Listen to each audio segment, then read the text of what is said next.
magnets for pulling the negativity, the demons, the negative ghost entities. If you were a negative person in life, people think like when you die, you go up to heaven and you just all that's released and you're sparkly and you're rainbow filled. It's not true. A lot of times they stay on this plane, and if they were negative in life, they're negative in death, and they're just drawn to that negativity. And that guy just had all this negativity attached to him. We were standing outside, and he was drunk, and he was saying something about UFOs and aliens visiting him, and he pointed up to the sky, and he said that there was a vortex up there. And I remember looking up at the sky thinking, wow, that's weird. Like, me saying, wow, that's weird. Like, I think this guy was just out of his mind, like, yeah, okay, whatever. Woo. So we did the investigation, and, I hightailed it out of there at, I remember, I think I left at, 5 in the morning, and I drove, 4 hours home, and I was, so tired, and later he emailed me. He's like, I woke up at, 10 o'clock, and I waited until noon because I thought you were upstairs sleeping, but I had left at 5, and I was like, no, I was out of there. But a week later, I had the UFO experience, and I highly believe that it was attached to this man, because on the investigation, we actually had a ufologist with us. Wow. And I talked to him about this experience that I had. It was a Friday night, and my husband works nights, and so oftentimes, I go to bed and he stays downstairs on Fridays because he's used to being up. So I went upstairs and I went to bed, I went to sleep, and I woke up in the middle of the night, and I saw this thing standing by my closet. And I thought it was kind of like this mind matrix. I don't know if you've ever heard of that, where your mind has to make sense of things, objects. So it kind of sometimes people will say well, I saw a human standing in the corner, but it was a coat rack. In the dark, your mind has to make sense of what it's seeing. So it'll say, well, it was a human being. Wow, a mind matrix. Okay. Matrix. So that's what I thought it was. So I did the whole closing my eyes, and opening it again to see, what was I seeing? And there was nothing on the back of my door or anything like that. And it was still there. And the only thing at the time, I had no way to describe what I was seeing. I said to the ufologist, I said, it looked like a cross between an El Chupacabra, but El Chupacabras are actually very small creatures, and that monster from Alien, it was just huge. It was ginormous. I don't know if that's a word, but that's what it was. Sure. And and so he said, well, did it look reptilian? And I said, yes. And he said, oh no. And I'm like, what?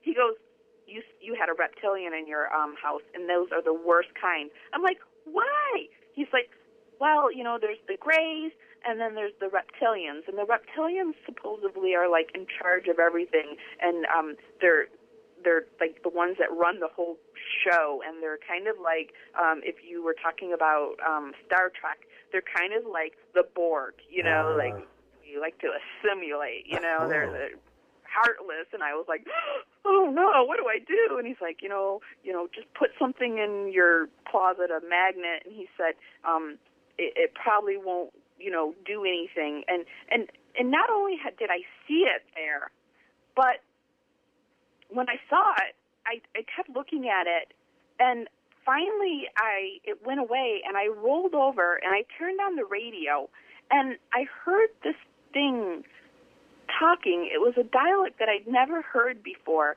and I could tell it was looping. And I was like, what is that? And so I turned off the radio, and then I turned on the TV. And people are like, when I tell the story, they're like, you would have saw a giant, print of me running through the door, it would have been an outline of my, body through the door. And I'm like, it's so weird, because at the time you would think, now I would have got the heck out of there. But at the time I wasn't scared. It was very strange. And he said that, the ufologist said that because I had been up north at that investigation, it was probably, and another thing he said to me too, he said, was it by a door? And I said, yeah, it was by my closet.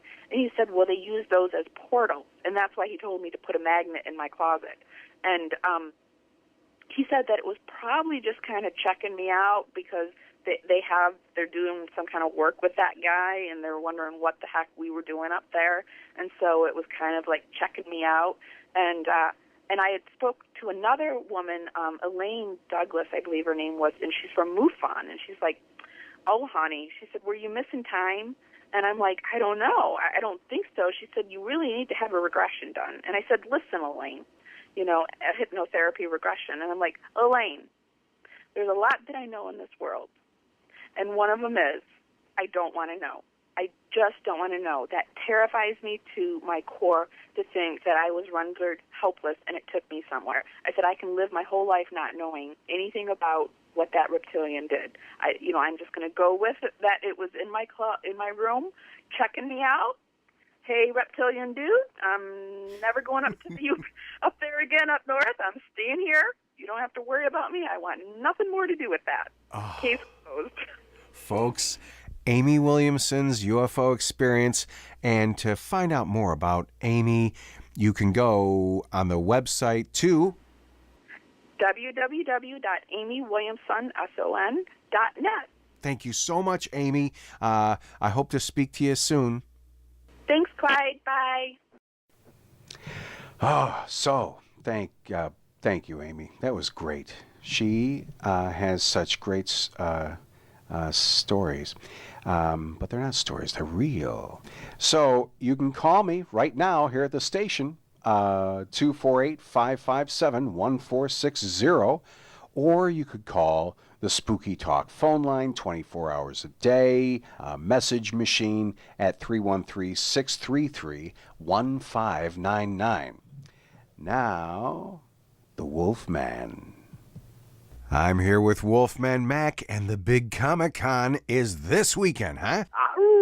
Yeah, man. Oh, it is going to be a scream. Hey, I tell you what, man. Creepy Clyde, we have just got a real good thing going on this weekend. We've got the Chiller Drive-In comic book. We've got the new Stay Creepy shirts that'll be there for you. And the whole cast and crew is going to be on hand to meet and greet and take some pictures with everybody. And Tony Maiello is the illustrator of the Wolfman Mac Chiller Drive-In comic book, is going to be on hand Saturday from 4 to 5 and Sunday, I think, from 1 till 2, and is going to be creating personalized Chiller Drive-In sketches for everybody. You'll be able to get your paws on one of those. It's going to be a great time because, the celebrity list, I'm sure you've heard, is really fantastic. I'm pretty stoked about Adam West being there. Yeah, so you got the comic convention, and no one can forget that Chiller Drive-In is Saturday night. No matter where you are, pretty much in the country, we are there, and you just got to go to chillerdrivein.com and click on the Where to Watch Us button. 121 markets, and here comes Canada, by the way. Excellent. Yeah, that's going to be happening anytime. We got Canada going to be checking out Chiller Drive-In, and I don't know if Wolfman Mac is going to be doing a different monologue, and maybe something like, good day, and welcome to Chiller Drive-In. You all want to tighten up your tux, eh? Get ready. Turn off the hockey, and go get some smokes. Some back bacon.